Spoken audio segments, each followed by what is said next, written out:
hay un tipo de lesiones que podrían ser tanto a veces musculares, tendinosas, incluso óseas, que les llaman fracturas por estrés, ¿no? ¿Qué es esto de una fractura por estrés? Yo, ¿cómo se lo explico a los pacientes? Yo les explico que cuando uno va entrenando, ¿cierto? Uno va aumentando la exigencia y uno paralelamente tiene que esperar a que el cuerpo se adapte. En este caso, en lesiones musculares, ¿cuáles son los errores más habituales que dificultan esta recuperación de una lesión muscular? Todos nosotros, todos, tú, yo, todo deportista, alto rendimiento, alguien sedentario, nosotros tenemos un umbral del estado físico. ¿Qué significa ese umbral? Significa que si yo hago un ejercicio a menor intensidad, ese umbral, yo lo puedo mantener por mucho tiempo, no me voy a fatigar, como caminar por vitrineando, ¿cierto?, de compras, sí, ¿no? ¿cierto? Claro. Puedo estar todo el día, no me voy a fatigar y puedo mantenerlo. Si yo hago un ejercicio de mayor intensidad, ese umbral, ya me voy a empezar a fatigar, me voy a sentir agobiado, voy a empezar a sufrir y voy a querer parar lo que estoy haciendo. Una persona sedentaria tiene ese umbral. ¿Dónde está el equilibrio entre salud y rendimiento? Difícil pregunta, es muy difícil. Hemos venido a jugar. Es bien difícil. ¿Dolor con entrenamiento, sí o no? Depende del dolor. Depende del dolor. Sí. Hace nada salía que en 2026 se van a hacer los juegos del dopaje para llevar a los deportistas como al máximo de la capacidad humana. ¿A favor o en contra? Yo creo que... ¿Qué tal? ¿Cómo estás? Hoy tenemos con nosotros a un pedazo de crack, que además lo he pillado como un poquito a traición. Ahí casi se tenía que ir con avión a la otra punta del mundo, ahí en Chile. Tenemos con nosotros a Luis Vergara, es médico, deportivo y a la vez también de medicina interna. Es especialista en nutrición deportiva. Ha estado trabajando como director médico en algunos circuitos de Ironman. Ha estado en el área médica del Fútbol Club Barcelona y es docente en múltiples universidades y másters por todo el globo. ¿Cómo estás? Muy bien, un gusto estar acá, conocernos personalmente. Total. Habíamos hablado solamente por redes sociales, así que un gusto haber alcanzado estar acá. Esa es, qué guay. Me encanta porque decías que habías estado justo unos días por aquí, por Barcelona, que habías estado de vacaciones. Justo ayer vi que estabas por Barcelona y digo, le escribo por si coinciden los astros y podemos charlar. Luis, te tengo que preguntar así de forma sencilla, ¿cómo te metes en el mundo de la medicina del deporte? Porque no es algo demasiado habitual entre médicos. Sí, muy buena pregunta, porque cuando yo estaba estudiando medicina, tú sabes que el último año es la parte práctica, ¿cierto? Lo que nosotros llamamos el internado. Y tenemos que elegir hacia dónde queremos hacer nuestros ramos optativos. Y a mí me gustaba mucho la medicina interna, pero no pensaba en ese tiempo que era inabarcable, que había que leer muchos libros, que había que ser muy estudioso. ¿Vale? Era un poco denso y tampoco me gustaba mucho el paciente, como que no hacía caso a las indicaciones, como muchos pacientes crónicos. Y no me gustaba mucho de la medicina interna. Por otra parte, me gustaba mucho la traumatología, pero no me gustaba operar. Vale. El quirófano no me gustaba. Me gustaba la parte ortopédica no quirúrgica de la parte traumatológica. Entonces ahí pensé, ¿cómo puedo mezclar lo entretenido de la traumatología, del deporte, de la actividad física, con la medicina interna? Y justo ahí, allá en Chile, tenía un cardiólogo que dirigía en ese momento la unidad de medicina deportiva, que él era cardiólogo, no era traumatólogo. Y él fue el que me invitó y me sugirió y me mostró el área de la medicina del deporte. Como dices tú, uno cuando está en medicina es un área que no se muestra mucho, no hay una rotación, una pasantía por medicina del deporte. Y él me llevó al club deportivo y la verdad es que me encantó. Me encantó mucho el hacer medicina en el campo de juego, estar con los deportistas ahí en el mismo... In situ, ¿no? In situ, en el aire libre, en eventos deportivos.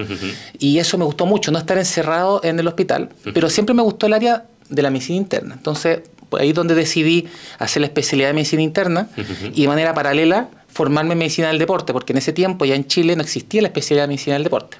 Entonces me empecé a formar con cursos online, con cursos de fisiología del ejercicio, con López Chicharro acá en España, varios cursos, y tuve la posibilidad, tuve la fortuna que mi jefe, que era de Chile, había trabajado acá en Barcelona.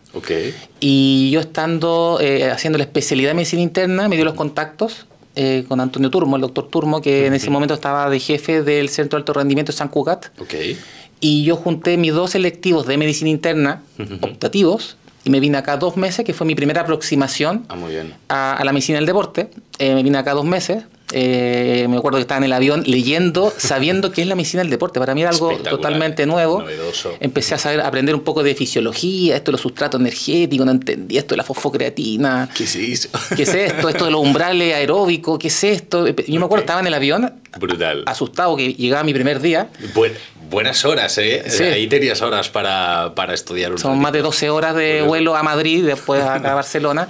Y ahí me acuerdo, andaba con 3 libros gigantes, leyendo, aprendiendo un poco fisiología, no sabía nada de deporte. Y llegué allá al centro de alto rendimiento y ahí empecé a aprender y algo que me encanta hasta el día de hoy. De hecho, hasta el día de hoy es un área que me encanta mucho.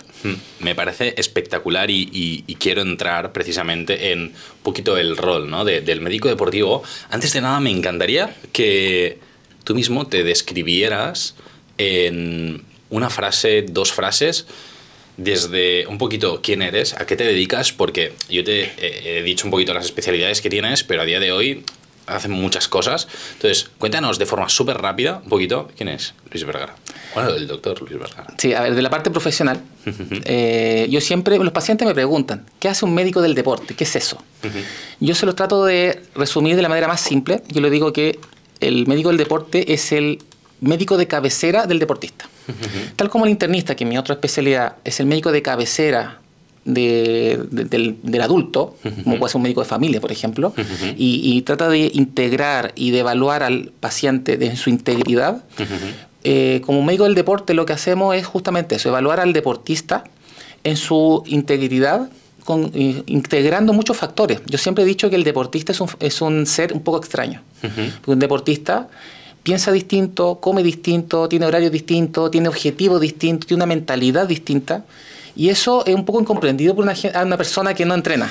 Claro. Entonces, sí, en levantarse a las 5 o 6 de la mañana a entrenar, una persona que no está en el área lo encuentra absurdo. ¿Por qué no me quedo durmiendo más tiempo? Totalmente. Esto de estar preocupado de las comidas, de las raciones, de cuánto comer cada día, es una persona no en el área deportiva, no lo entiende. Lo mismo, el tema del objetivo, un deportista siempre tiene metas, siempre anda buscando mejorar.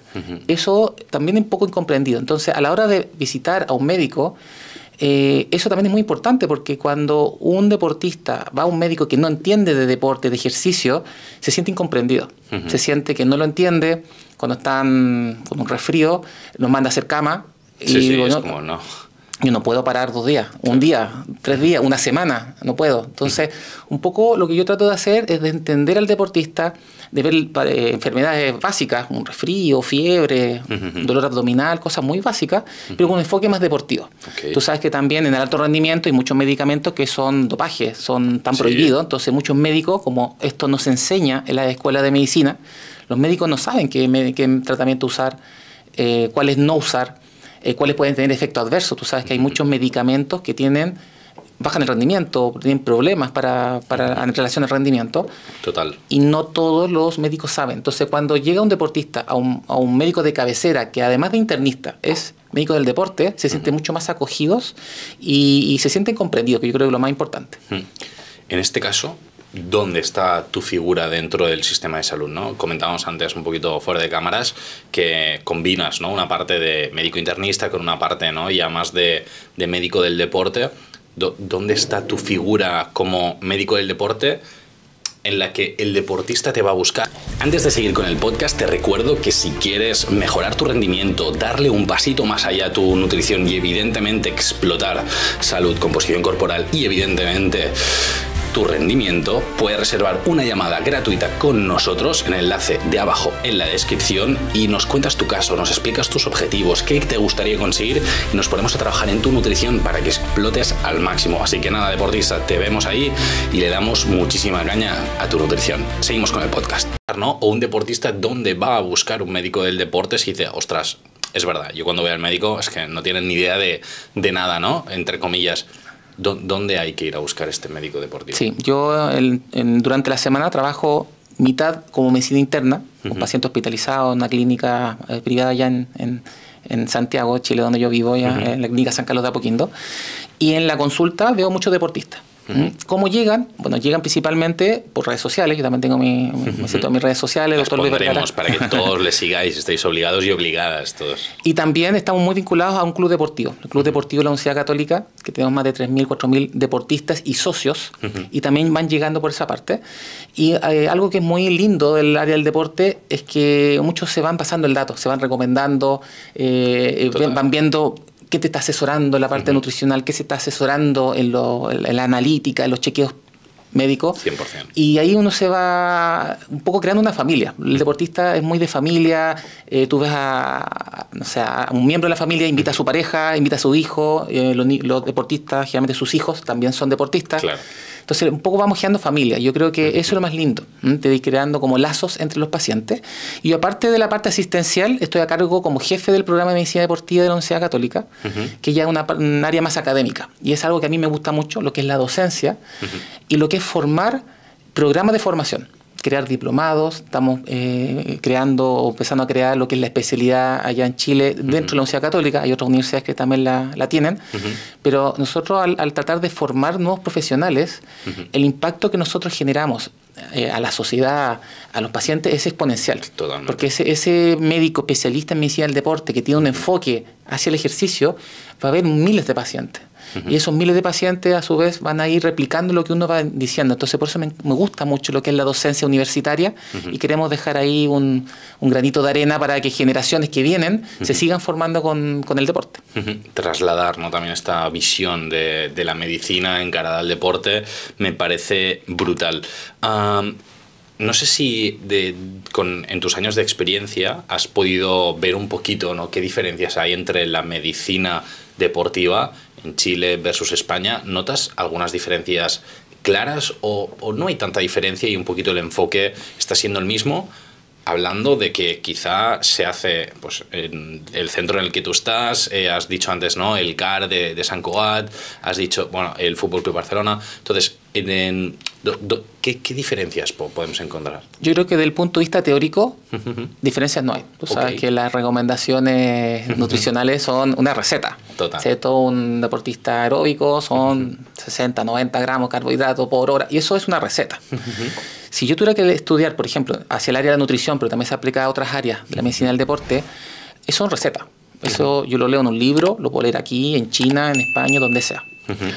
Yo creo que donde está la clave es cómo aplico eso, cómo yo llevo esa receta a mi deportista, al deporte que practica, al nivel que lo practica, con las preferencias del deportista, que yo creo que es lo más difícil. Y los recursos. Y los recursos, sí. Claramente acá en España hay mucho más recursos que allá en Chile. Los problemas son los mismos, de gestión, de barreras para tú generar cambios, eso pasa en todo el mundo, en todos lados. Okay. Pero yo creo que la diferencia que hay acá en España y lo que me entregó Barcelona es el contacto con el alto rendimiento. Allá en Chile, bueno, estamos mejorando todo lo que es el alto rendimiento, pero todavía es muy pequeño. El estar acá, estar en el CAR de Sant Cugat, estar con deportistas olímpicos, totalmente, estar en el Fútbol Club Barcelona, estar con deportistas a nivel Champions League, que tú lo ves por televisión y lo tienes al lado con un paciente. ¿Y qué tal, no? Y claro, yo voy a aplicar esa receta, pero él me dice, no, Luis, sabes que a mí me va mejor esto. O lo mismo, pero de otra manera. Y cómo tú aplicas esa experiencia, yo creo que está la clave. Y yo por eso a todos mis alumnos que les gusta la medicina del deporte, les digo, si pueden salir, pueden estar afuera, adquirir experiencia, donde sea, eso te va a ayudar. La experiencia yo creo que es mucho más importante incluso que la misma teoría. Hay que saber la teoría, claramente. Totalmente. Pero el arte de la medicina, de la nutrición en este caso, es cómo yo aplico esos conocimientos teóricos en mi paciente. Que yo puedo tener dos deportistas del mismo deporte, la misma posición, la misma edad, pero pueden ser recomendaciones totalmente distintas. Y ahí es donde está el arte y la magia de la medicina del deporte. Completamente. Me encanta que lo digas. Soy un gran defensor de la teoría a la práctica, ¿no? De entender qué te está diciendo esa persona delante, cuál es el feeling, cómo está respondiendo, ¿no? Porque ya quizá no es solo de preferencia, sino también de cómo se responde hacia una intervención u otra. Me encanta, y me encanta también desde la perspectiva de un médico, ¿no? Que creo que también es súper interesante.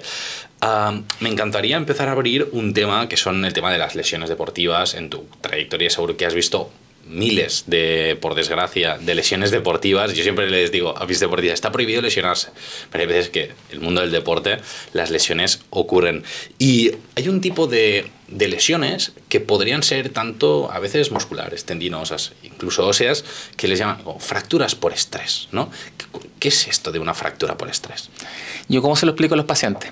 Yo les explico que cuando uno va entrenando, ¿cierto? Uno va aumentando la exigencia y uno paralelamente tiene que esperar a que el cuerpo se adapte a ese nuevo estímulo. Si nosotros vamos de manera ordenada, vamos aumentando el estímulo, la carga de entrenamiento, y vamos esperando que el cuerpo se vaya adaptando, vamos a andar muy bien, porque las adaptaciones van a ir en paralelo con el aumento de la carga.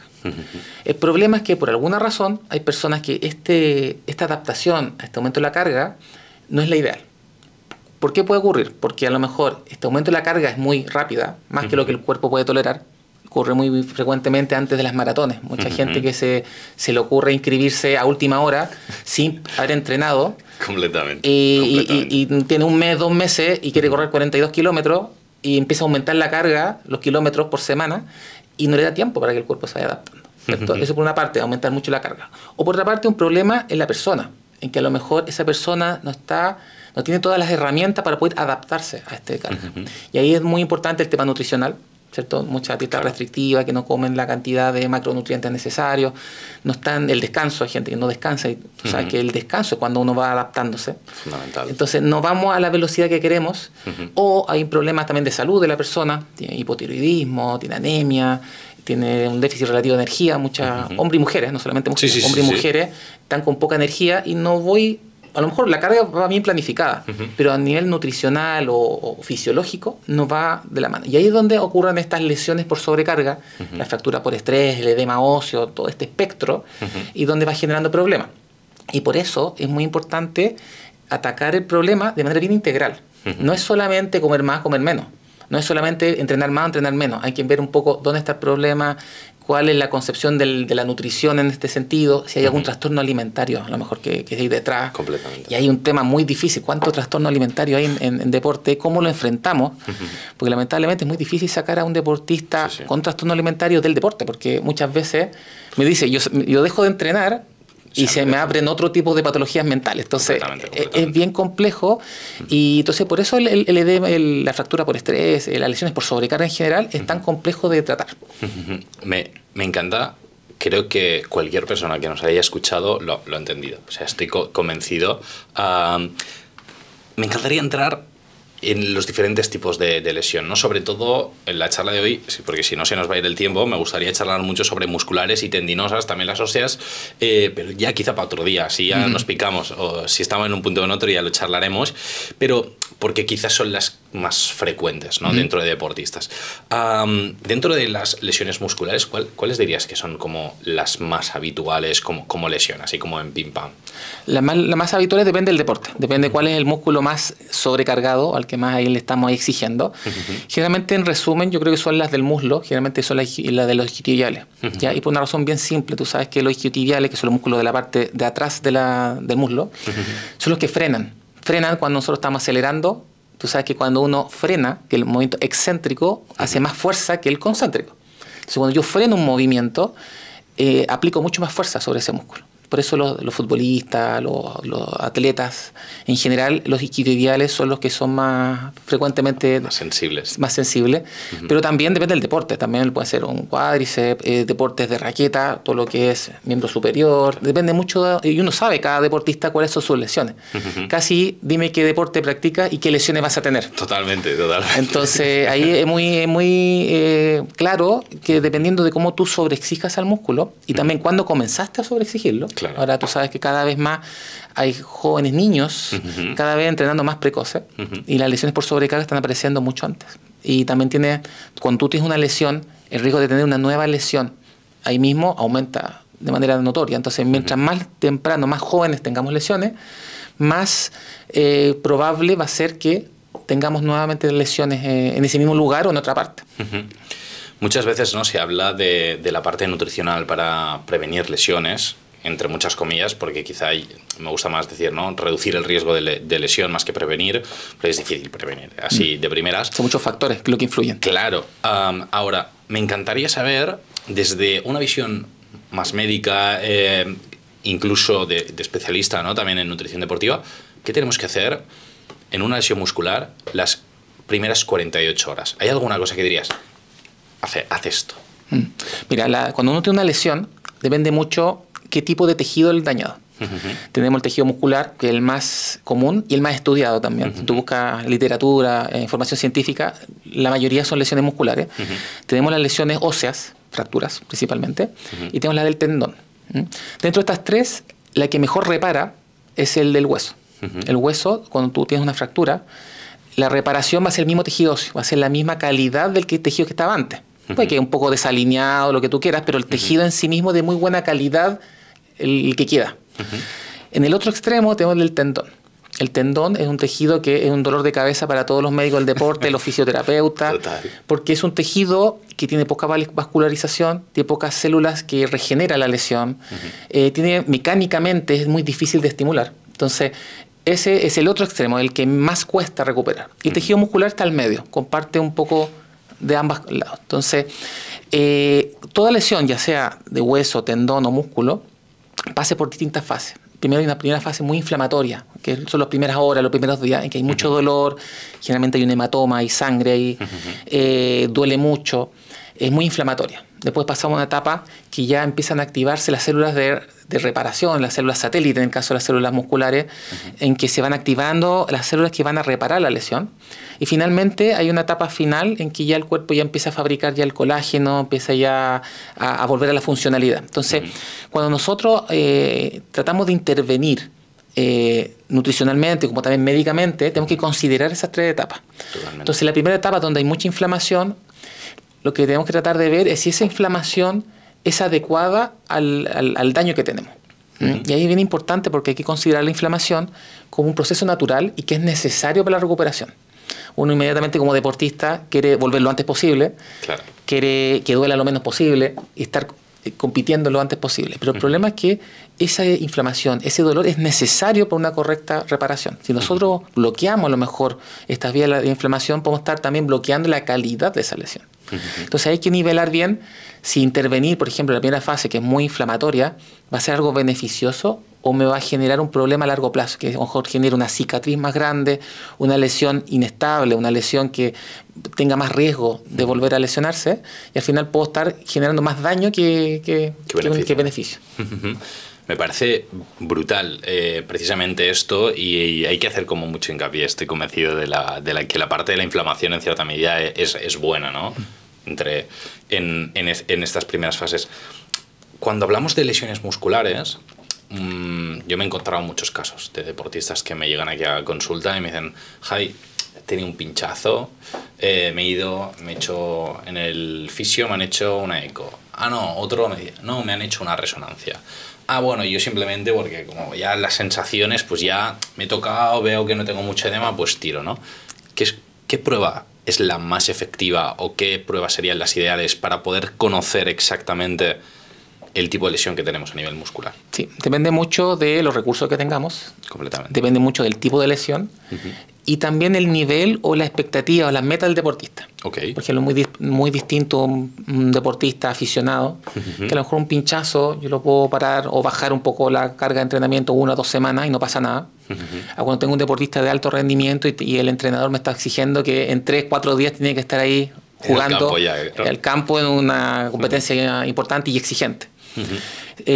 ¿Por qué? Porque mientras yo más exigencia tengo en tenerlo antes o tener un diagnóstico más preciso y una vuelta a la competencia más pronta, probablemente voy a necesitar más métodos más sensibles y más específicos. Y ahí probablemente lo que es imagen, la resonancia es la que más nos da más información. El problema de la resonancia es que a veces nos da más información de lo que nosotros queremos. Y aparecen lesiones o alteraciones que nosotros no estábamos buscando y a lo mejor no son problemas. Pero que muchos profesionales le buscan el problema y uno se entra en un proceso de tratar lesiones que no existen, que solamente son una imagen. Entonces a veces sobrediagnostica muchas cosas.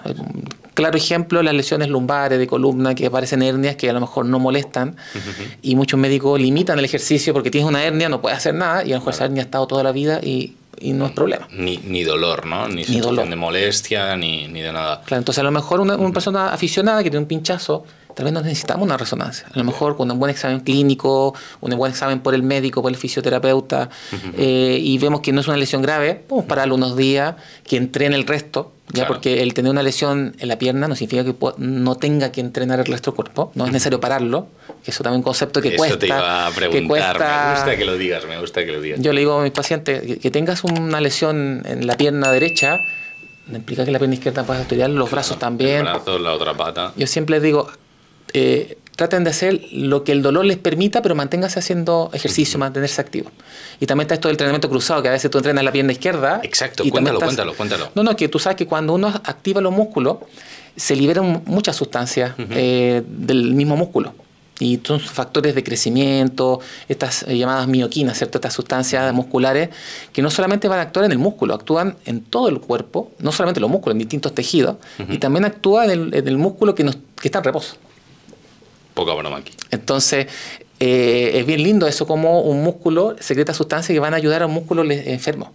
Y ayuda a nivel cerebral, muchas partes. Eso, para que, o sea, para matizar y que nos entiendan bien, porque es muy poderoso, ¿no? Es decir, tú tienes una pata lesionada, ¿no? Vamos a decir, me he roto el isquio. Lo tengo ahí, estoy vendado porque incluso he tenido que pasar por operación. Vas y te pegas un curl de isquio sentado con la otra pierna. Eso puede hacer que se mantenga mejor esa masa muscular y que la recuperación del isquio lesionado mejore. Increíble. Increíble. Además que tú sabes que cuando alguien se lesiona, obviamente no va a poder entrenar como lo hacía antes, no va a poder competir. Entonces su gasto energético tiende a bajar, pero sigue comiendo igual. Entonces ahí es donde viene la acumulación de grasa abdominal, la atrofia muscular, porque no estoy entrenando, y una vez que ese músculo ya está listo, está de alta médica, me encuentro con un deportista que está con kilos de grasa adicional, estoy más lento porque el nivel de coordinación baja porque no estoy entrenando, entonces el tiempo que yo me demoro en ponerme a punto nuevamente es tiempo perdido. Entonces el estar entrenando durante la lesión me permite que todo eso disminuya o por lo menos sea lo menor posible. Entonces, de manera que yo cuando vuelva a jugar ya estoy sin esos kilos de más, estoy mucho más rápido, con una coordinación mejor, no he perdido masa muscular, entonces el tiempo de vuelta a la competencia es mucho menor. Relacionado un poquito con esto y saliendo un poquito del tema porque creo que incluso te va a hacer ilusión, creo recordar que tú cuando estuviste haciendo el máster en su día de especialización en nutrición deportiva aquí en Barcelona, tú hiciste un trabajo de fin de máster relacionado con lesiones musculares, ¿no? Sí. Como un protocolo nutricional y demás. Pues años después, cuando lo hice yo hice uno de tendón y en gran parte, como hay muy poca bibliografía, tuve que basar mucha parte del contenido, de la investigación que habías hecho en tu propio trabajo. Y ahora cuando lo decías, digo, claro, o sea, es que es volver a eso, ¿no? Sí. Y me parece interesante, bueno, es un trabajazo, te lo tengo que decir ahora que te lo digo en persona, un estudio súper chulo que tienes por ahí publicado, seguro que tienes un montón, pero ese yo creo que me lo conozco de pe a pa porque me lo tragué muchas veces, así que nada, realmente comentártelo ahí como matiz, que me parecía divertido ahora que lo comentabas. Y relacionado un poquito con esto, claro, y yo creo que puede ser muy interesante rescatando esta parte también del estudio, ¿no? De decir, ostras, hay diferentes fases a nivel de recuperación muscular. La nutrición también hay que asociarla un poquito a esto.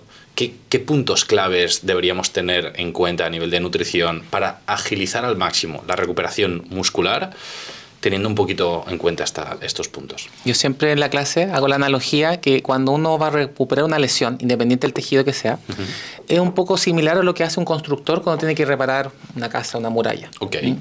Yo al constructor, para que puedan repararme una muralla, necesito darle ladrillo, arena, cemento, agua y muchas otras cosas.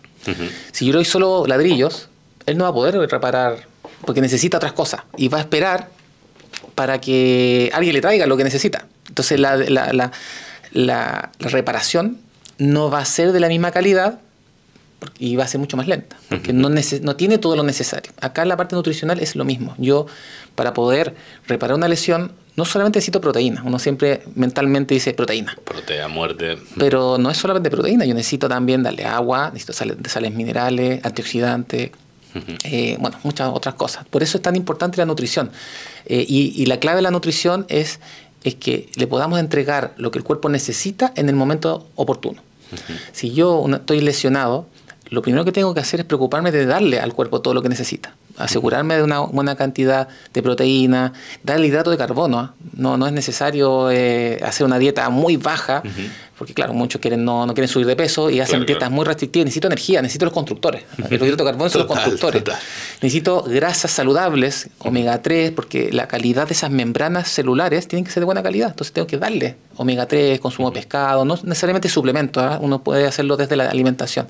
Y dar antioxidantes, dar vitamina, todo desde la alimentación. Tratar de combinar verduras, frutas, distintos colores, distintos antioxidantes.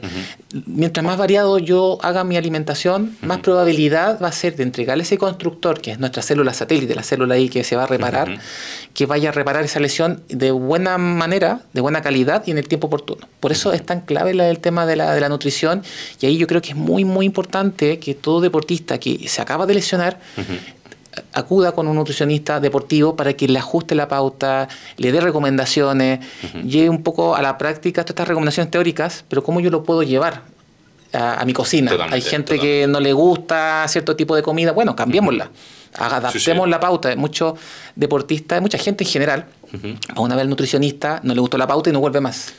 Y yo le digo... pero lo importante es seguir, es ajustarla. El nutricionista, la primera visita, es todo teórico, él estima cosas, cree cosas, pero eso hay que llevarla a la práctica real. Y si no te gustó un tipo de comida, bueno, cambiémosla, pero no cambies de nutricionista, cambia la pauta, ajusta, la sube, pero es muy importante el seguimiento y la adherencia con un nutricionista, y eso, en caso de lesiones, lo importante es que sea desde el día 1, no cuando ya han pasado varios meses, que hemos acumulado grasa abdominal, hemos perdido fuerza muscular y ya estamos tarde. Completamente. Decidlo. Incluso seguro que en tu caso también te pasa, ¿no? De decir, o sea, dime que no te está respondiendo, dime que te está pasando esto, lo otro, o lo que sea, y a partir de aquí se ajusta todo y no hay absolutamente ningún problema, ¿no? Relacionado un poquito con estas lesiones musculares, y ya haremos el salto a las tendinosas después, ¿no? Pero en este caso, en lesiones musculares, ¿cuáles son los errores más habituales que dificultan esta recuperación de una lesión muscular? Yo creo que todavía seguir las pautas antiguas de recuperación, que había que hacer reposo. Ya. Tú sabes que muchas lesiones musculares, incluso musculares, esguinces, se le colocaba yeso, se le dejaba inmovilizado completo, no hacer nada. Y eso genera que el músculo no tenga estímulo. Yo sé que el dolor va a ser un impedimento y probablemente tendríamos que hacer un reposo deportivo, pero que sea el justo y necesario. Pero necesitamos estimularlo. Para los fisioterapeutas cada vez están tratando las lesiones cada vez más precoces. Incluso con inflamación, recién operado, la actividad, yo creo que es lo más importante. Y yo creo que el otro error es lo que hablábamos recién, el tratar de el olvidarnos del resto del cuerpo. Como mucha gente está lesionada de un miembro, de una pierna, un brazo, no por eso vamos a dejar de entrenar el resto. Entonces tenemos que mantenernos activos. Si tengo dolor en una parte, bueno, adaptamos el ejercicio a ese dolor. Tratamos de estimularlo con fisioterapia, con especialistas del tema. Yo creo que también es algo bien importante. Siempre tratarnos con especialistas del tema. Si tengo una lesión, bueno, tratemos de tomar un fisioterapeuta, un nutricionista que entienda de deporte, que nuestro médico también sepa de deporte. Te fijas que hagamos un equipo de trabajo para tratar que esa lesión se repare lo antes posible y de la mejor calidad posible. Me encanta. Si nos vamos a las lesiones de tendón, claro, hay sobre todo dos muy diferenciadas, ¿no? Una tendinitis, ¿no? Una inflamación ahí en el tendón, y luego el tendón que se fue, ¿no? Que se petó directamente. ¿Qué diferencias hay? Y sobre todo también a nivel de intervención médica, que aquí sí que hay mucha diferencia. Cuéntanos un poco. Como mencionábamos previamente, el tendón es un dolor de cabeza para todos. ¿Por qué? Porque estructuralmente y biomecánicamente es un tejido que recibe poco estímulo.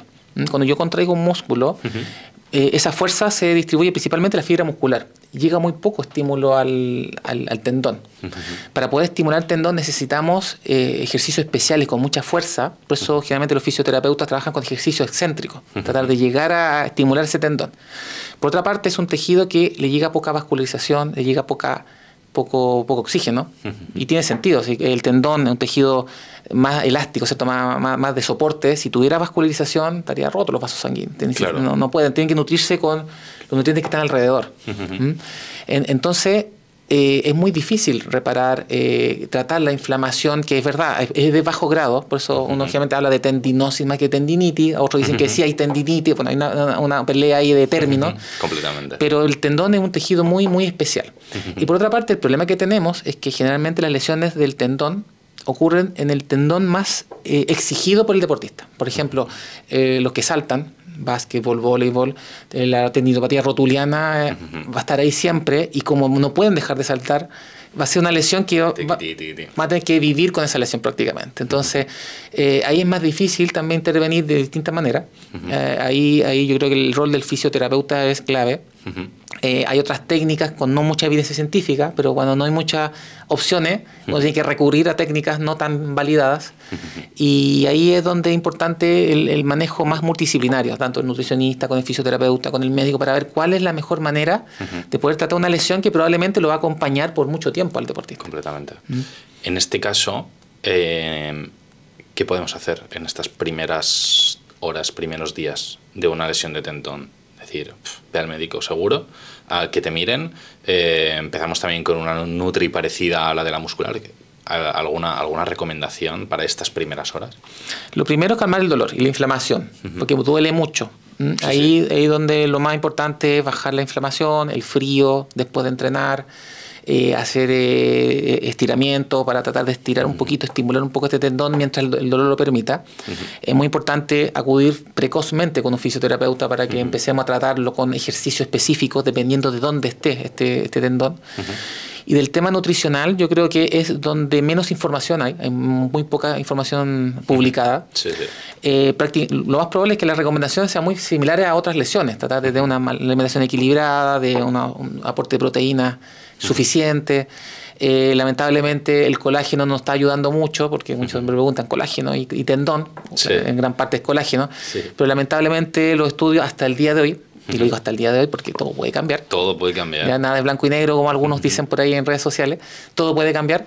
Entonces, hasta el momento el colágeno nos está siendo muy útil. Pero no por eso vamos a dejar de comer bien, de ajustar los macronutrientes. Si voy a tener que entrenar menos, bajar los requerimientos. Entonces, por eso el nutricionista es muy importante. A lo mejor no vamos a poder, por el momento, dar una pauta específica para el tendón, pero no hay que ver el tendón como tendón, hay que ver que es una persona que tiene un problema en tendón y hay que pensar en la persona. Entonces hay que ver la parte más integral. Completamente. Hay unos estudios que yo cuando estuve haciendo el TFM me explotaron un poquito la cabeza del doctor Barr, que hablaba sobre la gelatina y el zumo de naranja como para estimular un poquito esto. No sé si has llegado a probarlo, has colaborado con Nutris que lo han implementado.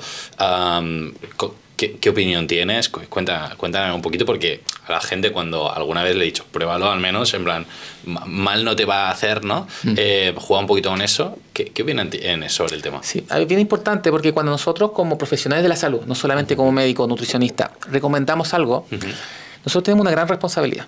¿Por qué? Porque estamos indicando algo que eso tiene un costo económico, más o menos, dependiendo de lo que sea. Tenemos riesgos de efectos adversos. Y de alguna manera le estamos prometiendo, a lo mejor no consciente, de que va a tener un resultado, lo que nosotros estamos indicando. Entonces, cuando uno indica algo, uno tiene que informarse. Lo que estoy indicando, ¿tiene indicación a lo que yo estoy buscando? ¿Tiene efecto adverso? ¿Es caro?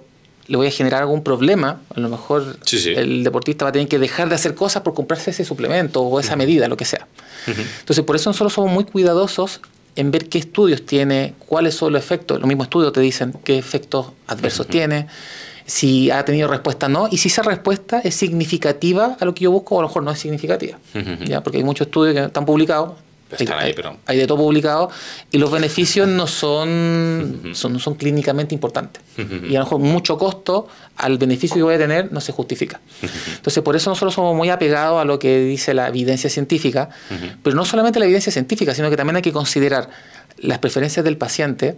Por ejemplo, todos sabemos que la cafeína tiene muy buena evidencia científica que aumenta el rendimiento, pero hay gente que tú le das un poco de cafeína y no lo tolera. Entonces... O sea, se le da el corazón, cefalea, se sienten pésimos.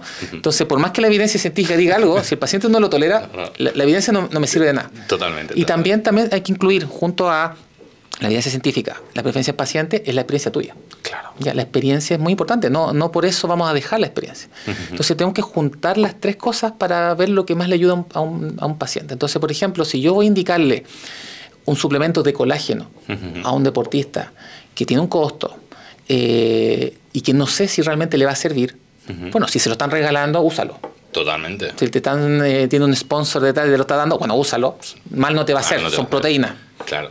Ahora, si yo voy a dejar de hacer algo por comprar algo que a lo mejor no estoy seguro si te vaya a servir, mejor utiliza ese dinero en otra cosa. Utiliza una buena proteína, una buena creatina, o incluso cosas, no sé, en tu casa, en tu estudio, úsalo para otra cosa. Sí, sí.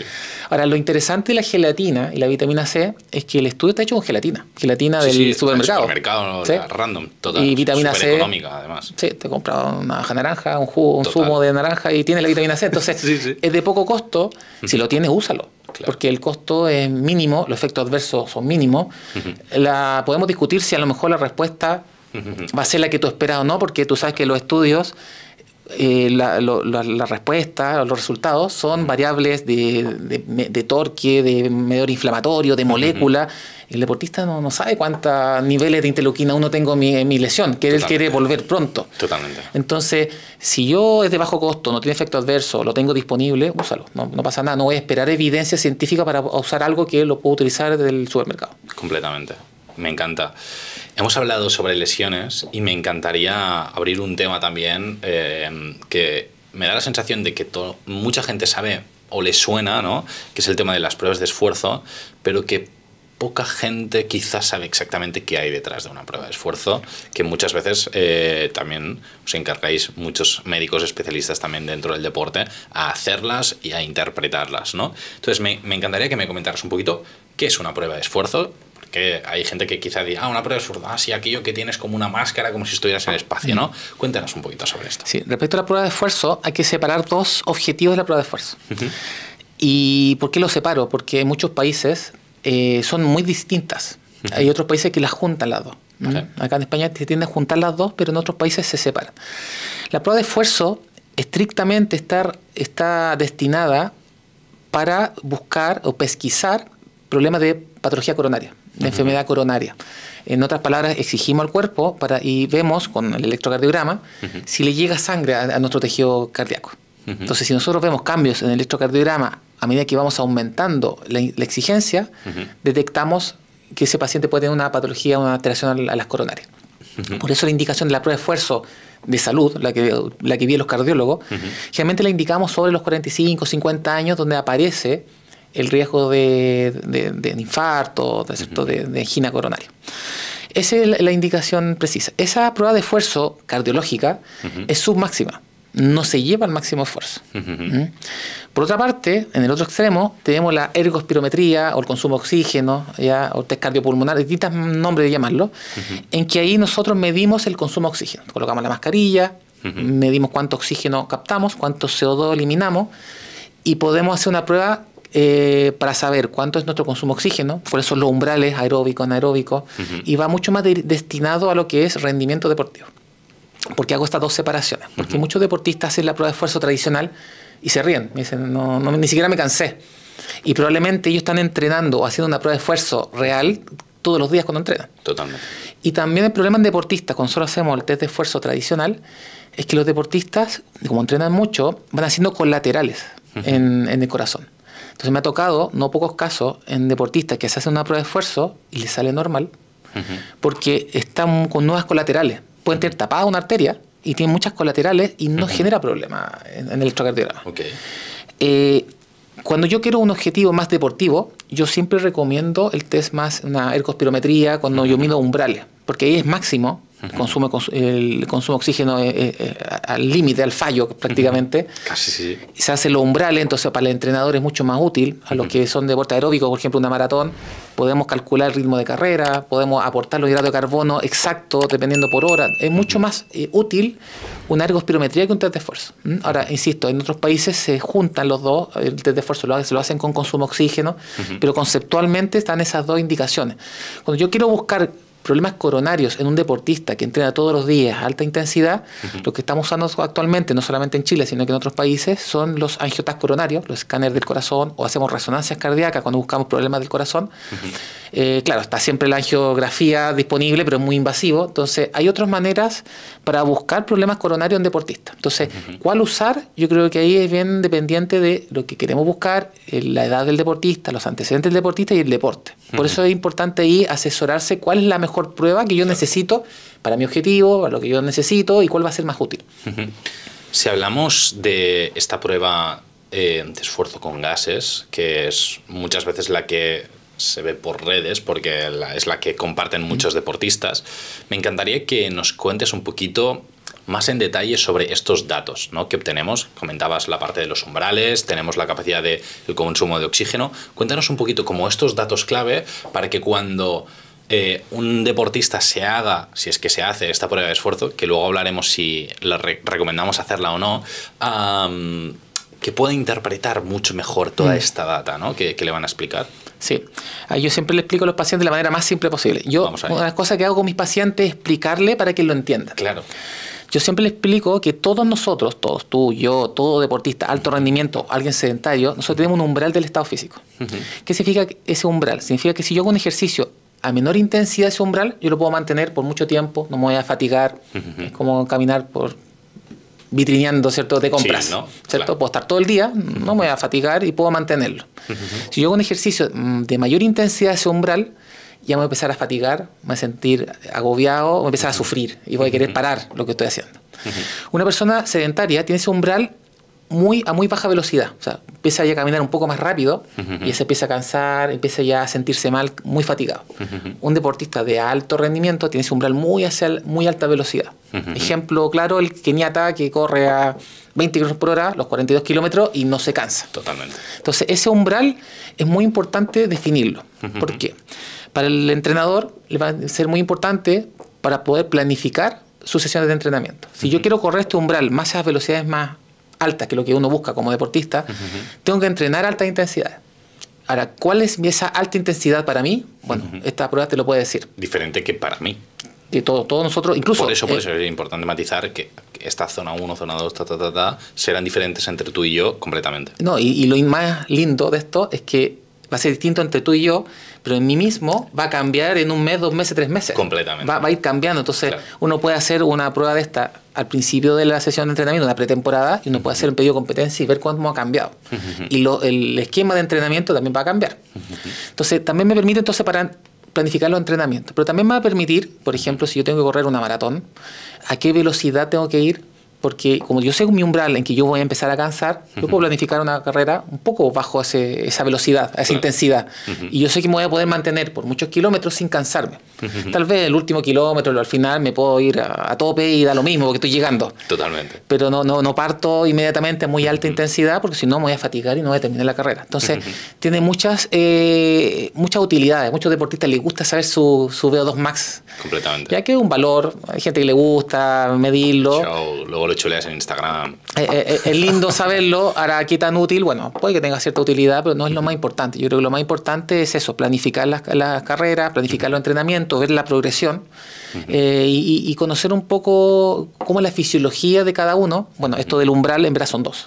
Es mucho más complejo, no son 2 zonas de entrenamiento, son 5. Entonces, correcto, todo esto es mucho más complejo y uno, mientras más información tenga, uno más se va conociendo o va comparando lo subjetivo que tú vas sintiendo con lo objetivo que son las pruebas del laboratorio, te va permitiendo conocerte más y rendir mejor.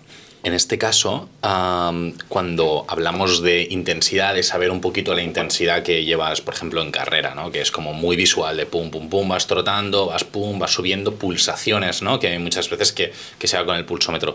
¿Es con el pulsómetro o con la pulsación con la que tú regulas y puedes ver esta intensidad? Yo creo que más que sea el mejor mecanismo, es el más fácil de medir. Ok.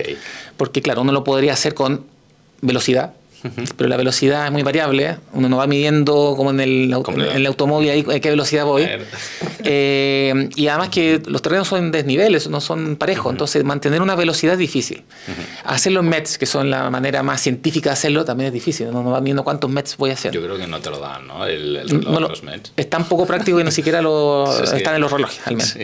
Entonces la manera más práctica es la frecuencia cardíaca, pero no es la mejor, de hecho es la más poco exacta. Hay medicamentos que lo alteran, la misma ansiedad. Sí. Te juro que uno al partir antes ahí... El nervioso de antes, ¿no? Yo me estoy acercando al umbral solo por estar antes de partir la carrera. Total. Si uso cafeína, si estoy deshidratado, la deshidratación aumenta la frecuencia cardíaca. Son muchos factores que la cambian, que la alteran. Entonces no es 100% fidedigna, pero es la más fácil de utilizar. Ahora también sabemos que los mismos sensores tampoco son muy exactos, hay movimiento, hay sudor, tampoco, pero es la manera más práctica. Pero habrían otras maneras, pero es difícil utilizarlo el día de la carrera. Relacionado un poquito con esto, comentabas un detalle, ¿no? Ostras, hay veces que se puede hacer una en pretemporada, una en fase competitiva. Primero, te pregunto, en un deportista profesional, 100% necesitamos pruebas de esfuerzo más precisas. ¿A partir de qué nivel de deportista tú dirías, necesitamos hacer una prueba de esfuerzo? ¿Me puedes matizar por salud, por lo que tú quieras? Desde el sedentario. Okay. Desde el que no hace nada. Juguemos con eso. A mí una cosa que me gusta de lo que hago, que veo deportistas, desde el que no hace nada hasta el de muy alto rendimiento. ¿Por qué digo deportista el que no hace nada? Porque yo trato de moverlo, de que sea... Me dicen, doctor, yo no soy deportista. No, lo vas a hacer, lo eres. Lo que pasa es que no lo estás haciendo. Todavía no estás mentalizado, pero... Lo eres, en esencia lo eres. Hay que ponerlo en práctica. ¿Por qué es importante? Porque lo voy a decir de esta manera. El entrenamiento que yo voy a darle a una persona es muy distinto hacia de alto rendimiento hacia alguien un sedentario. Sobre todo es muy importante, incluso más importante que un alto rendimiento, es entrenar a una persona sedentaria con patologías crónicas, que tiene hipertensión arterial, es diabético, tiene muchas enfermedades crónicas, cáncer, por ejemplo, embarazo, adulto mayor, en que yo tengo que hacer una prescripción de ejercicio muy personalizadamente. Y es ahí donde yo más necesito ser exacto en mi prescripción. Entonces yo le puedo hacer una prueba de esfuerzo a un paciente diabético, sedentario, que presenta obesidad, y saber cuáles son umbrales para poder no sobreexigirlo en la primera etapa. ¿Ya? Cuando yo tengo un deportista que todavía no lo es, que es sedentario, que no se mueve, lo que más quiero, mi primer objetivo es la adherencia. Que empiece a hacer ejercicio y no salga arrancando, que no sea un sufrimiento. Lamentablemente, las personas que son sedentarias, que tienen enfermedades crónicas, probablemente tengan una mala imagen del deporte, del ejercicio. Por eso han llegado a ese estado. ¿Cierto? Si fueran activos, no estarían en ese estado. Claro. Entonces, el sacarlos de ahí, que cambien en la mentalidad que el ejercicio es algo lindo, placentero, que genera bienestar y no es un sufrimiento, es muy importante. Entonces, poder prescribir ejercicio en pacientes con patologías crónicas es muy importante hacerlo muy a la medida. Y ahí es donde la prueba de esfuerzo, una ergospirometría, puede ser de mucha utilidad, porque al saber los umbrales, yo puedo hacer ejercicio en la primera etapa, bajo el umbral, muy aeróbico, muy... ¿cierto? A gusto, que se sienta cómodo. Claro. Y de a poco le voy aumentando la exigencia porque yo no quiero entrenarlo para que vaya a un juego olímpico. Yo quiero que se empiece a mover, que camine, que vaya al gimnasio, que meta el ejercicio dentro de su rutina diaria. Y para eso, la prescripción de ejercicio tiene que ser muy personalizada y por eso la importancia de poder enseñarle a los médicos prescribir ejercicio en personas sedentarias, que es donde más necesitamos poder prescribirlo y ahí el test de esfuerzo es muy útil. En deportistas que ya empiezan a entrenar a un nivel, vamos a decirlo, amateur, pero un poquito más competitivo, que ya empiezan a entrenar 4 o 5 veces a la semana, que empiezan a hacer tiradas más largas, que incluso hacen algunas competiciones ya un poquito más amateur, pero que se lo toman en serio, que ya están ahí más a tope. Cada año se han de hacer una prueba de esfuerzo. ¿No es necesario? Cuéntame. A ver, estrictamente necesario, tal vez no, pero sí es muy recomendable. ¿Por qué? Porque los mismos beneficios que nosotros hablamos recién, podemos planificar nuestro entrenamiento, el ver que vamos mejorando motiva mucho. Al ver que tenía tal umbral y la hemos mejorando en algunos meses, eso también va motivando al deportista. Yo creo que también es importante que el deportista aficionado se sienta asesorado como un profesional. Claro. Y cada vez más, en los últimos años, el deportista aficionado, que a lo mejor no es de alta competencia, no es de alto rendimiento, pero él tiene sus metas, él quiere ir mejorando. Claro. Y el sentirse asesorado por un equipo profesional, de profesionales que saben de rendimiento, que tienen experiencia con el alto rendimiento, pero aplicado a una persona aficionada, es muy importante para ellos. Entonces, al hacer una prueba de esfuerzo, ver la progresión, recomendarle esquema de entrenamiento a la medida de él, yo creo que es muy importante. Y eso también los va motivando a que vayan logrando sus metas. Me parece top, brutal, y es algo que vamos recomendando también desde aquí. Me encantaría hacer algunas preguntas a modo como de reflexiones, de consejos prácticos, así como un poquito más globales, y es sobre la parte del rendimiento deportivo, ¿no? De decir, ¿dónde está el equilibrio entre salud y rendimiento? Difícil pregunta. Es muy difícil. Hemos venido a jugar. Es bien difícil, bien difícil. Yo se lo digo a los pacientes. Muchos pacientes creen que mientras más ejercicio es mejor. Y yo les digo que no, que lamentablemente hay una curva en que sabemos que los dos extremos no son saludables. Claro. Los que son sedentarios completamente y los que hacen demasiado carga de entrenamiento, demasiada exigencia. Ambos no son saludables. Tú sabes que la medicina del deporte, igual que la nutrición deportiva, no siempre busca salud. A veces el objetivo es rendimiento, no salud. Entonces yo lo primero que les pregunto a los deportistas, ¿qué es lo que buscan? ¿Salud o buscan rendimiento? Si buscan rendimiento, perfecto, lo ayudamos y logramos que él logre su máximo rendimiento, ya sea en un trail de 150 kilómetros, que sabemos que no es saludable, pero si ellos en su libertad quieren hacerlo, lo ayudamos. Jugar. Lo hacemos, ¿cierto? Claro. Pero si alguien quiere salud, yo le digo que no es necesario correr 42 kilómetros, correr una maratón. Partamos con actividades mucho más planificadas, asesoradas, vamos aumentando la carga aeróbica de manera paulatina, ¿cierto? ¿Dónde está el límite? Es bien difícil determinarlo. Uno puede verlo subjetivamente cómo está impactando esa carga de entrenamiento de esa persona. Si yo veo que se está entrenando y se siente bien, está durmiendo bien, está rindiendo bien, a nivel laboral, familiar, se siente bien, estamos en el rango salud. Si eso lo complementamos con analíticas, vemos que no hay daño muscular, que todos sus parámetros están óptimos, eso es saludable, estamos bien. Y ya empezamos a ver una persona que está entrenando, está durmiendo mal, tiene problemas de trabajo porque no se concentra, está con dolores musculares todos los días, veo la analítica, tiene parámetros de daño muscular elevados, vemos que esa persona ya se está pasando hacia el lado más del daño.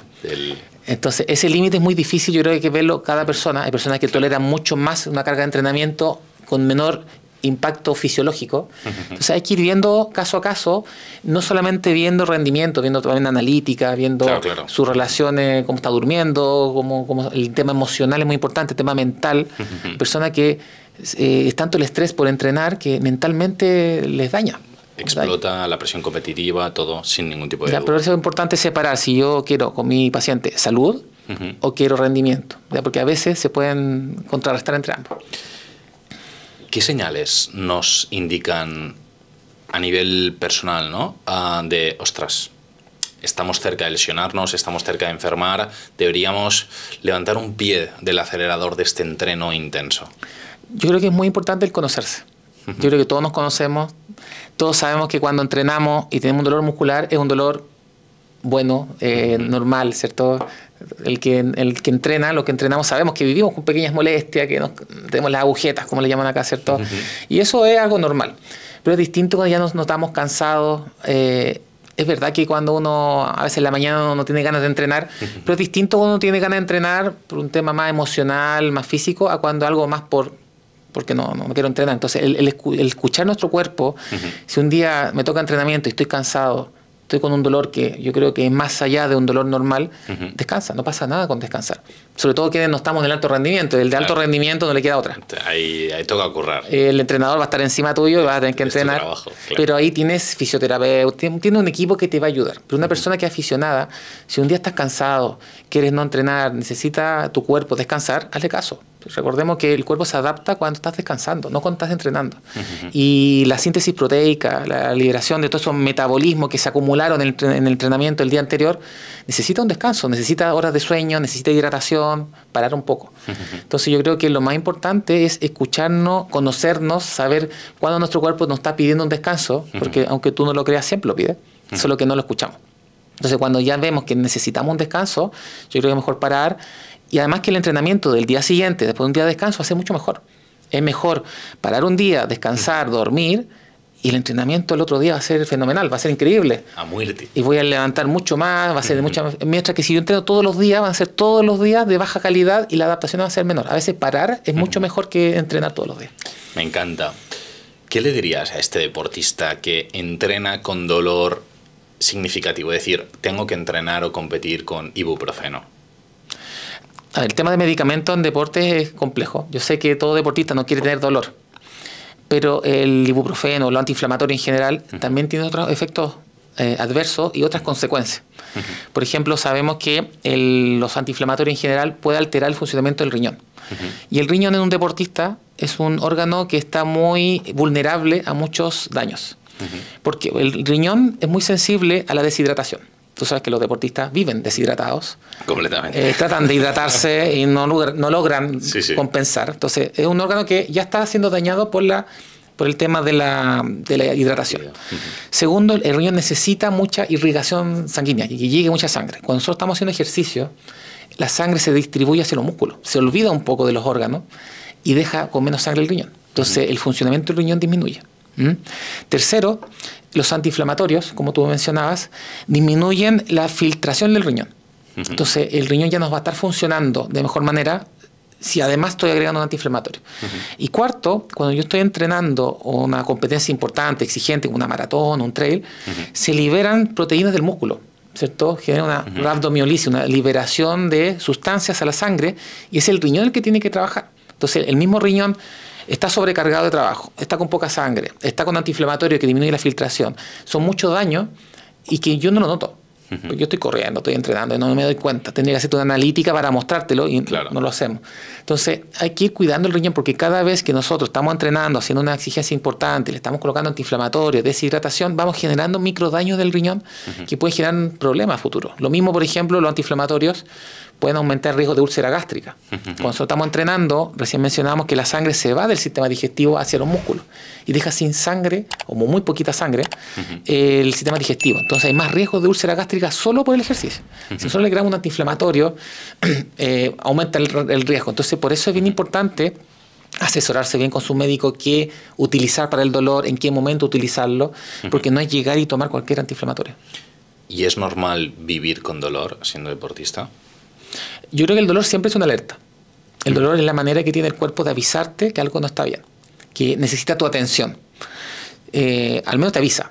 Tú tienes que interpretar si ese aviso es algo normal, adaptativo, o es algo que de verdad te está generando daño.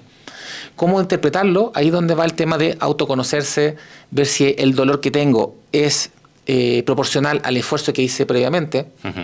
Si ese dolor se puede ver una lesión, porque si yo estoy entrenando y me duele un músculo y tengo un dolor intenso, es una lesión. Claro. Entonces tengo que interpretar, conocerme, escucharme, para ver si ese dolor es algo que me está diciendo detente, para, o es algo que puede seguir, pero siempre va a ser una alerta, por lo menos tomar conciencia de esa alerta que te está entregando tu cuerpo. Me encanta. Si te animas, me encantaría preguntarte cuál es el caso, evidentemente sin dar mucho detalle tampoco, pero cuál es el caso más desafiante que te ha tocado vivir como médico del deporte. Yo creo que como médico del deporte, lo más desafiante que me ha tocado ver, porque no fueron muchos, ¿vale?, es aplicar la medicina del deporte a la medicina interna. Te lo explico de manera, y me van a entender muy claramente. Yo cuando trabajé como médico internista, o trabajo como médico internista, en la pandemia del COVID, y me llegaron muchos deportistas, mucha gente, no deportistas, pacientes normales, intubados después de pasar por la terapia intensiva, que no pueden caminar, ni siquiera comer, porque estaban con sondas, estaban con y pasaron muchas semanas intubados, sin estímulo mecánico, con bloqueo neuromuscular. Tú sabes que para poder intubar a una persona hay que bloquear los músculos. Y no llegaban a sala para rehabilitarlo. Entonces, era un desafío, porque teníamos que tener ahí los fisioterapeutas en la clínica para poder activarlo, pero no se podían parar. Teníamos que tener al nutricionista al lado para darle las proteínas. Claro. Era un desafío, totalmente desafío. Entonces, ahí es donde lo que tratamos de hacer es de aplicar la medicina del deporte a la medicina interna, a la medicina hospitalaria. Entonces, ¿qué podemos hacer? Bueno, primero cambiar el concepto de las nutricionistas de la clínica, de que una dieta hiperproteica no era 1,2, sino que era 2 o 1,8 por kilo. Total. Me miraban 1,2, me decían, es mucha proteína. 1,2 en un deportista. Esta persona que está saliendo de la UCI es equivalente a una persona lesionada con atrofia muscular o peor incluso. Y alto rendimiento, claro. Tengo un músculo que está atrofiado, hay mediadores inflamatorios. Hay que pensar que en el COVID hay inflamación y eso genera una resistencia anabólica, una resistencia a fabricar proteína. Es una persona que necesitamos intervenir rápido, casi similar a un alto rendimiento lesionado. Entonces ahí con los nutricionistas aumentar las proteínas, empezamos a incluir la creatina en pacientes hospitalizados, que antes era impensado. Me quedan mirando qué hago con este tarro de creatina. Empezar a dar proteínas, whey protein, ¿cierto? Antes daban estos suplementos clínicos tradicionales, cambiémoslo por proteína. Tiene más leucina. Claro. Utilicemos lo mismo, aplicar la medicina del deporte a la medicina tradicional hospitalaria. Me encanta, me encanta. El fisioterapeuta, bueno, empecemos a hacer fuerza. O sea, tratemos de estimular ese músculo, no solamente pararlo, sino que empecemos a estimularlo como fuera un atleta en un gimnasio. Entonces, ese yo creo fue muy desafiante. Bueno. Desafiante no solamente en el paciente, porque uno ve resultados, sino que también cambiar el equipo de salud, la mentalidad, de aportar más proteína, aplicar suplementos, todo ese cambio de mentalidad, de paradigma, yo creo que fue muy desafiante y fueron muchos pacientes que se vieron beneficiados de eso. Esa filosofía, ¿no? Llevarla al hospital, ¿no? Directamente. Buah, relacionado con esto y anécdota totalmente personal, pero que me lo ha recordado un montón. Mi abuela, la única que me queda, es súper delgadita, siempre ha sido muy delgadita, de comer súper poco y demás, ¿no? Y estaba pues súper finita, decir, jo, es que se nos va a quedar aquí, ¿no? Total, que mis dos hermanos han estudiado ciencias de la actividad física y el deporte. Pues dijimos, le vamos a meter gimnasio a la abuela, le enchufé proteína, pero en plan en la crema de verduras y demás, pues proteína neutra. Claro, y esto, mis padres médicos, al principio era como, les explotaba la cabeza, ¿no? Y nada, y ahora están súper contentos, va mejorando, entonces, un poquito por eso, a pequeña escala, pero que con gente mayor, con estos puntos de anorexia muscular y demás, vemos que esta suplementación deportiva, entre muchas comillas, también puede ser una opción muy interesante. Yo eso creo que la medicina del deporte tiene mucho que entregarle y aportar a la medicina clínica tradicional. Al paciente hospitalizado, adultos mayores tenemos que entregarles ejercicio de fuerza, darle proteína, incluso más proteína que un atleta, incluso porque tenemos esa resistencia por la sarcopenia, darle creatina, claro, darle un programa de entrenamiento integral, incluida nutrición, a distintos contextos, a distintos tipos de pacientes. Hay una sección que me apetece hacer que son preguntas rápidas. Son 8. O sea, 8, creo, 9 quizá. Respuesta corta. Yo te la lanzo, lo primero que te venga a la cabeza, pues piénsalo, no vaya a ser que luego la liemos, pero vamos a ello. La mejor herramienta para prevenir lesiones. Fuerza. El peor error que cometa un deportista cuando se lesiona. No asesorarse. El suplemento que no puede faltar en una recuperación. Proteína. Ok. ¿Dolor con entrenamiento, sí o no? Depende del dolor. Depende del dolor. Sí, ¿me lo quieres matizar así muy rápido? Si es un dolor que se percibe como algo positivo, se puede. Si es un dolor de daño muscular, que sabemos nosotros diferenciarlo, mejor parar. Ok. Del 0 al 10, ¿cuánto influye la alimentación en un proceso de recuperación por lesión? 20. Ok. Algo que debería eliminarse ya de la cultura deportiva.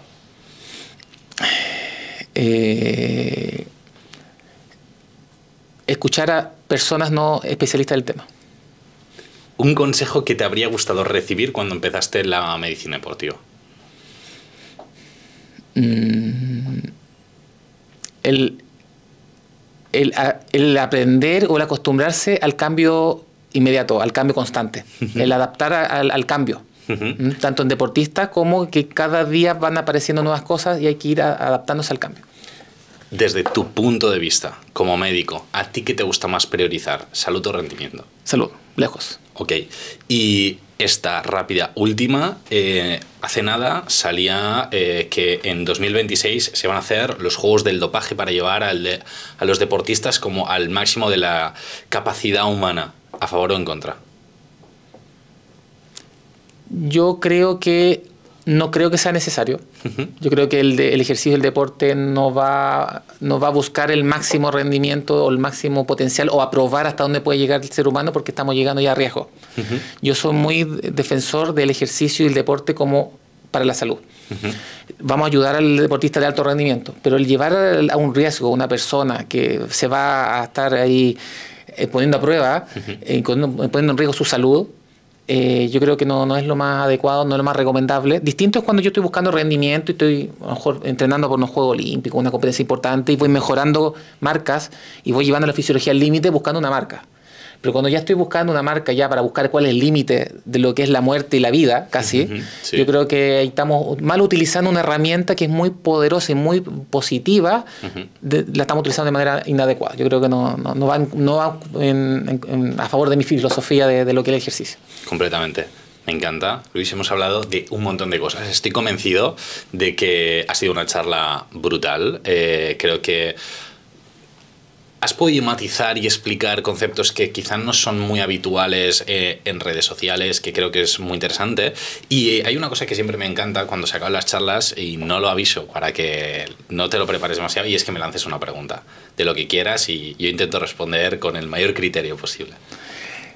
Si tuvieras que darle una recomendación a una persona que no hace ejercicio, que ve el ejercicio como algo, un sufrimiento, que pasa mal, que no tiene tiempo, porque hay gente que no tiene tiempo, que ve el ejercicio, que no quiere hacer ejercicio, y tú tuvieras que darle un consejo, una frase de motivacional, ¿cómo tú motivarías a una persona que quiere salir de ese sedentarismo, pero no sabe cómo? ¿Cómo tú le explicarías los beneficios del ejercicio, de la nutrición, a una persona que no tiene integrado en los beneficios del ejercicio?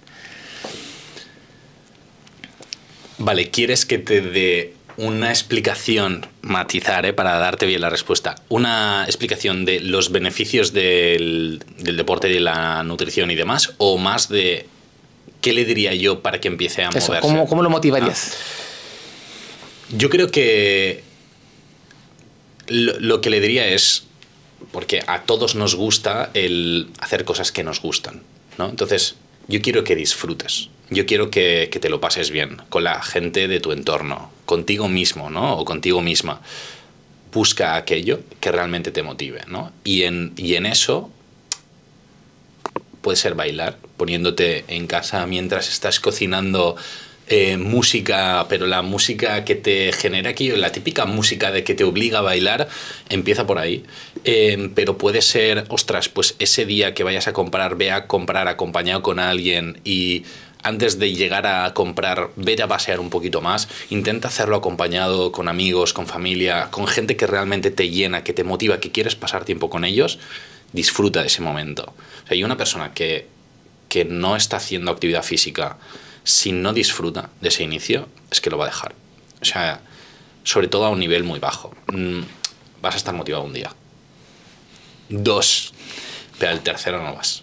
Si no te está gustando eso al principio, creo que cuesta mucho. Entonces yo suelo tirar mucho por motivar en el disfrute de la actividad física, o más que vete al gimnasio y levanta hierro, no, vete a hacer zumba si te lo disfrutas. Ya poco a poco ya iremos a la zona de gym, ¿no?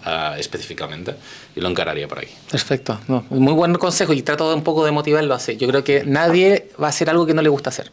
Yo creo que hay que cambiar un poco la mentalidad de que el ejercicio es algo positivo, algo bueno, lo voy a pasar bien, voy a tener nuevos amigos, nuevas relaciones sociales, voy a poder sacar mi tensión laboral, voy a poder dormir mejor. O sea, cambia toda la vida. Entonces yo creo que eso hay que tratar de verlo como algo positivo, y yo creo que estoy de acuerdo contigo, que hay que transmitírselo, de que el ejercicio es algo bonito, lo va a pasar bien y va a ser placentero.